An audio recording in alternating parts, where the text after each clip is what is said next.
એક ચપટી મીઠું ખોલી શકે છે નસીબ. જાણો તેના સંબંધિત ચોક્કસ ઉપાયો. વાસ્તુશાસ્ત્ર અનુસાર મીઠું શુક્ર અને ચંદ્રનું પ્રતિનિધિત્વ કરે છે. માત્ર એક ચપટી મીઠું તમારી ગરીબી દૂર કરવામાં અને તમારું નસીબ બદલવામાં ખૂબ જ અસરકારક છે. જો તમે પણ વાસ્તુ દોષથી પરેશાન છો અને નકારાત્મક ઉર્જાએ તમારા પર કબજો જમાવ્યો છે, તો તમારે મીઠાની આ એક અસરકારક યુક્તિઓ જાણી લેવી જોઈએ, જેથી કરીને તમે સુખી જીવન જીવી શકો. મીઠાના ઉપાય કરવાથી વ્યક્તિ વિવિધ લાભ મેળવી શકે છે. એક ચપટી મીઠું નસીબ સુધારવામાં ખૂબ જ અસરકારક છે. મીઠાનું આપણા જીવનમાં ઘણું મહત્ત્વ છે. ભોજનનો સ્વાદ વધારવાની સાથે સાથે શરીરમાં આયોડિનની ઉણપને પૂરી કરવામાં મીઠું ખૂબ જ ઉપયોગી અસરકારક છે. મીઠું આપણા જીવનનું એટલું અભિન્ન અંગ બની ગયું છે કે તેના વિના ખાવાનો વિચાર પણ અર્થહીન છે. મીઠાનો ઉપયોગ માત્ર ભોજનનો સ્વાદ વધારવા માટે જ નથી થતો, પરંતુ તેના ઉપાયો જ્યોતિષ અને વાસ્તુશાસ્ત્રમાં જણાવવામાં આવ્યા છે, જે ઘણી સમસ્યાઓથી છુટકારો મેળવવામાં મદદ કરી શકે છે. વાસ્તુશાસ્ત્ર અનુસાર મીઠું શુક્ર અને ચંદ્રનું પ્રતિનિધિત્વ કરે છે. માત્ર એક ચપટી મીઠું તમારી ગરીબી દૂર કરવામાં અને તમારું નસીબ બદલવામાં ખૂબ જ અસરકારક છે. જો તમે પણ વાસ્તુ દોષથી પરેશાન છો અને નકારાત્મક ઉર્જાએ તમારા પર કબજો જમાવ્યો છે, તો તમારે મીઠાની આ એક અસરકારક યુક્તિઓ જાણી લેવી જોઈએ, જેથી કરીને તમે સુખી જીવન જીવી શકો.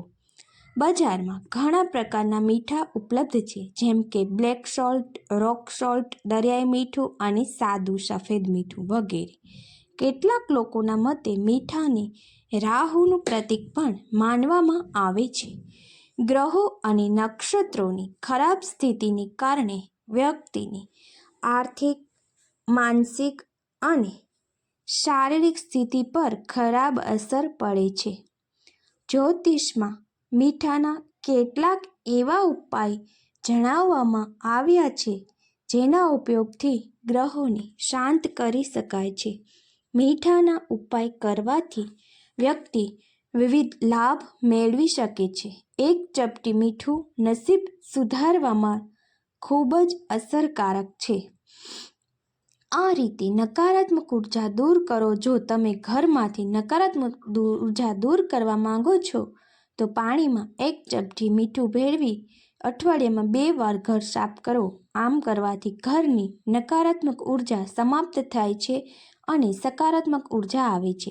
એવી માન્યતા છે કે નમકવાળા પોતા કરવાથી ઘરમાં ઝડપથી ધનની પ્રાપ્તિ થાય છે. બાથરૂમમાં કાચના કપમાં મીઠું પણ રાખો, જે કીટાણુઓનો નાશ કરે છે અને નકારાત્મક ઉર્જા દૂર ભગાડે છે. જો દરેક પ્રકારની સારવાર પછી પણ દર્દી સાજો ન થતો હોય, તો તેના માટે કાચના વાસણમાં મુઠ્ઠીભર મીઠું દર્દીના માથા પર રાખો. આમ કરવાથી તે રોગીનો રોગ ઠીક થઈ જશે. દરરોજ વાસણનું મીઠું કોઈ પણ ગટરમાં ફેંકી દો અને ફરીથી નવું મીઠું ભરતા રહો. ઘરની તકલીફોથી છુટકારો મેળવવાના ઉપાયો. જો પતિ પત્ની વચ્ચે વારંવાર ઝઘડો થતો હોય અથવા ઘરમાં તકરાર થતી હોય, તો કાચના બાઉલમાં રોક સોલ્ટ નાખીને રોજ તમારા બેડરૂમમાં રાખો. આમ કરવાથી ઘરની સ્થિતિ સુધરશે અને વૈવાહિક સંબંધો પણ સુધરશે.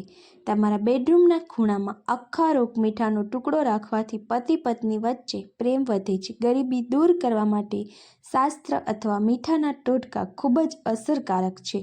કાચના કપમાં 4 થી 5 લવિંગ મીઠું નાખીને રાખો. આમ કરવાથી તમારા ઘરમાં દેવી લક્ષ્મીની કૃપા જળવાઈ રહેશે અને તમને ધનની પણ કૃપા પ્રાપ્ત થશે. બાળકોને ખરાબ નજરથી બચાવવા માટે બાળકોને અઠવાડિયામાં 1 વાર પાણીમાં મીઠું ઉમેરીને સ્નાન કરાવવું જોઈએ.